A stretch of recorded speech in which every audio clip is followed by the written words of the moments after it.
For this week's Smith Business Close-Up, we're on location at the University of Maryland, and we are joined by Joyce Russell, who is Vice Dean of the Robert H. Smith School of Business. Thank you for being with us. Well, it's great to see you again, Jeff. So our topic is, why are women still underrepresented in top jobs in American business? And there's no doubt that they are. That's correct. So if you think about, if we just look at the population and we say that about half of the U.S. workforce are women, and then women are responsible for over 80% of consumer spending. But if you look in organizations, there's about an equal number until you get past first level management. And then as you move up in organizations at the very top level, at the C-suite or in corporate boards, it's probably less than 15% are women. And that's a big concern for us. And it's a bad thing, first of all, because of the inequality.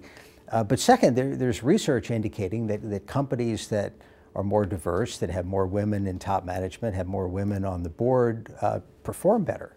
Absolutely. It really doesn't matter if you're looking at a report from McKinsey or Catalyst or who, but it is true that the financial indicators show that the more women you have in more senior leadership, the companies actually do perform better on a variety of financial measures, and they outperform their competition. So that's why you have more concern about this issue. How do business schools fit into this? Well, I think that business schools have a big role that they can play here.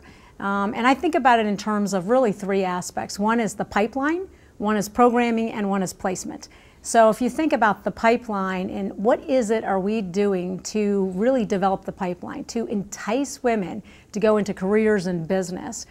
For example, at the Smith School, we actually are going into high schools and middle schools, really trying to tell them about what a career in business is like and helping them understand that even if you're in a STEM field or social sciences or humanities, you're still going to need business skills. And why are those so important? So you've got to develop the pipeline first to get people really interested in business, and women in particular. And another aspect of developing that pipeline is providing financial support. So business schools have to do a much better job of financial scholarships and support because women, very honestly, don't like to go into financial debt. And so schools, as education costs go up, that's very important. So developing the pipeline.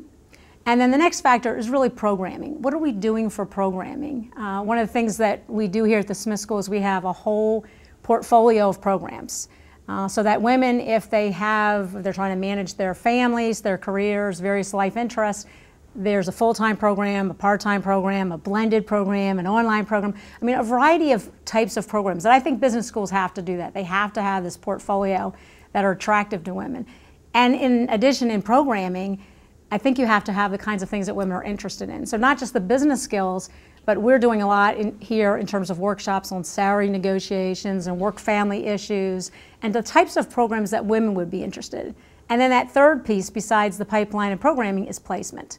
And this is where we can, as business schools, really make a difference. By women getting these advanced degrees, they can go into companies at much higher levels. They can be much more marketable and promotable at a much faster pace. And that's what we want to do, is get women at those senior levels as quickly as we can. You've set a target for the end of this decade. Tell us about that. So we have our target of 50-50 by 2020. And it's very important to us to get to 50% women across our MBA programs. Roughly, what is it now, if I can? It's in the high 30s. Okay. And if you look at business schools across the nation, they're generally between the 20s to, at the best, 40. And there's only a couple schools at 40. So even though it sounds like, well, 50% doesn't seem like a lot, that's a lot to go from the mid-30s up to 50%. So it's going to take all these factors of the pipeline and the programming and placement to really make that happen. So female applicants are especially encouraged, you could say? Especially encouraged, and we're really, like I said, trying to really entice younger women to think about careers in business and how that would be valuable no matter what you end up doing. What would you say is the best case scenario for the gap that we were talking about at the beginning in upper management and board membership? They tend to be senior people, older people, with decades of experience. Right. So the gap isn't going to close overnight. What's your best hope? Yeah, the gap won't close overnight. That'd be great if it did. But I think if we can really take our strong women that have graduated from our programs, for example, our executive MBA program, and recommend them for boards, for senior leadership positions. I think that would really help us to close the gap. So that's another role that business schools can play, is your alumni who have really advanced through the ranks. How can you identify and sponsor them to these various boards and to top positions in organizations? I think that will help. Very good. Dr. Joyce Russell of the Robert H. Smith School of Business, thank you for being with us. Thank you. It's a pleasure.